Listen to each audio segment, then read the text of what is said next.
I was listening to the Daily Bulwark podcast yesterday, Monday, the June 9th episode, and Tim Miller had on it as his guest, author and columnist Ta-Nehisi Coates, whose writing I just love.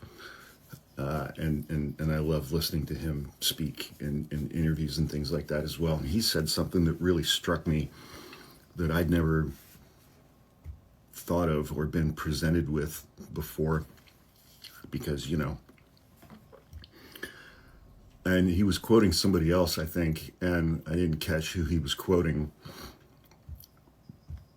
but he said race is the child of racism, meaning that the concept of race was born from racism.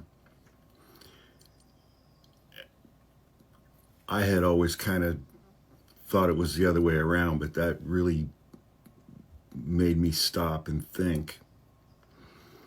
And he was just like, if you're black or brown, a person of color, it's like people are going to, they're going to label you, they're going to call you those names and slurs and epithets. And he said, it's like you really have to decide whether you're going to accept that label and then get put in that box. And his whole point was like, there's literally nothing different about us as human beings other than things like where we're born and what color we are. But just that idea that the concept, I've heard people say that, race is a social construct, it's invented, yada, yada.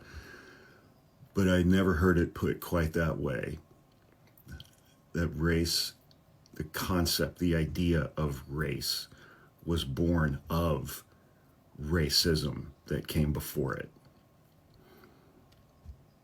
And it's just something that made me think. And so I wanted to share that.